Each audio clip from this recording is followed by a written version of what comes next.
वो दौलते वो शहरते वो रौनकों की छाव में पला बढ़ा खिला कोई यकीन पर सवार हो।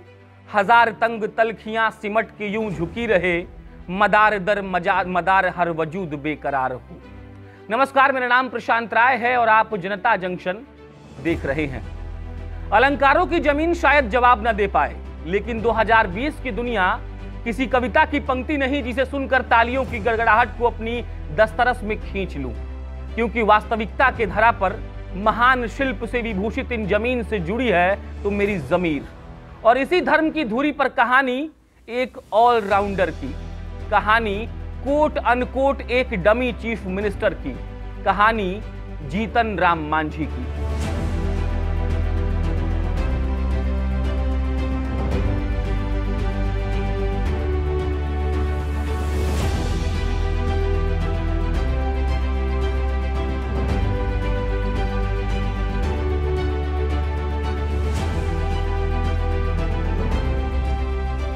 जब आंख खुली तो ऐसे समाज में जहां जीने के लिए भी बाबू साहब का परमिट जरूरी हुआ करता था, कदम चले तो गया जिले में महकर के खेत सिवान में, जहां दाल भात रोटी के साथ किसी दिन अगर सब्जी मिल जाए तो एक एक आलू के लिए हिस्सा लगता था।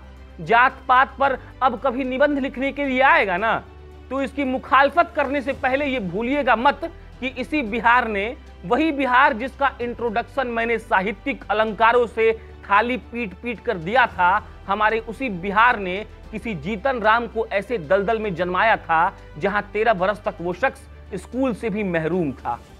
लेकिन संसाधनों का अभाव किसी को रोक दे, इतना क्लीशे नहीं है अपना बिहार। यहां चारा मशीन से कोई हेलीकॉप्टर शॉट भी सीख लेता है और ढेला मार के फास्ट बॉलिंग भी। जिस परिवेश से जीतन राम ने गणित का ककहरा सीखा, उसने एकाएक सियासत की जन्म घुट्टी भी तैयार कर दी। ऐसी कि कांग्रेस पार्टी ने बाहें क्या खोली, मांझी को उसका माउंटेन मिल गया। मंत्री बनना तो छोटी चीज है भाई, एक तो दलित, उसमें से महादलित। एक्सेप्शन बस इतना कि पढ़ा लिखा।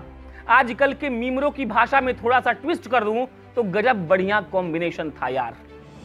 लेकिन सर जी, हर कोई आपके कहने पर लास्ट बॉल पर सिंगल नहीं दौड़ेगा। और काहे दौड़े भाई? एक तो कॉम्बिनेशन, दूसरा दिमाग। अब चले चाचा सामाजिक न्याय स्थापित करने, हाँ लल्लुए के साथ। इसमें कौन सा बड़े शौक हो गए आप? ताऊ से चाचा 10 साल मंत्री रहे और जी भर के घोंटे, मतलब इज्जत। और कुछ मत समझिएगा, लेकिन ये बिहार है बबुआ। यहाँ ललटेन में तेल खत्म होने पर लड़का दिन का इंतजार नहीं करता है, ललटेनवा फोड़ देता है। अरे सुशासन भी तो करना था ना। लालू तो जंगल राज फैलाइए दिए थे और मांझी ठहरे देशभक्त आदमी। ऐसे कैसे नहीं पकड़ते नीतीश बाबू का हाथ? इतना कि 2014 आते आते इतने साल कांग्रेस और राजद सबका पेड़ा खाने के बाद भाई साहब सुशासन बाबू के खासम खास माने जाने लगे थे। इतना कि नैतिकता का जो बुखार जब 14 के चुनावी रिजल्ट ने चढ़ाया, उसने छोटका चचा को सिर्फ इस्तीफा नहीं दिलवाया। एक सच ये कि जीतन राम बिहार के मुख्यमंत्री बना दिए गए।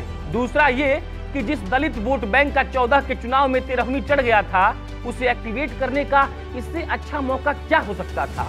मुख्यमंत्री बनिए, वोट दिलवाइए, बस। बिल्कुल रिस्क नहीं लेने का। ढाई से अनिल कपूर के तर्ज पर ताजपोशी हुई, तड़ाक से सत्ता का तिलक लगा और जीतन राम चले सियासत का पहाड़ खोदने। हाँ, बिल्कुल नवाजुद्दीन स्टाइल। लेकिन हे लल्ला, सियासत के नारद के सामने लगान पिक्चर के लाखा खड़े थे। छोटका चाचा कहे, ये दिए हैं रोड मैप, फॉलो करना है करिए, नहीं तो कुर्सी खाली करिए। इतने पर बड़का चाचा हुए ऑफेंड, हुआ बवाल, मचा हल्ला और नीतीश जी पुनः स्थापित हुए। ठाट बाट के साथ नहीं तो अंगद वाले लात के स्टाइल में। उसके बाद का परिदृश्य क्या सुनाया जाए, जानते तो होंगे ही आप लोग। भला जीतन राम के आगे एक्स चीफ मिनिस्टर का तमगा तो लग गया ना। इतिहास और कुछ थोड़ी देखता है। हम पार्टी भले इधर से उधर हाथ पैर मारे, लेकिन विचारों के साथ समझौता नहीं करेंगे मांझी साहब। आज तक कभी किया है जो अब करेंगे। बाकी वो क्या करेंगे ये चुनाव बताएगा। हमको जो बोलना था बोल दिए। कैसा लगा ये कमेंट बॉक्स में लिखकर जरूर बताइएगा। मेरा नाम प्रशांत राय है, आप जनता जंक्शन देख रहे थे। बहुत बहुत धन्यवाद।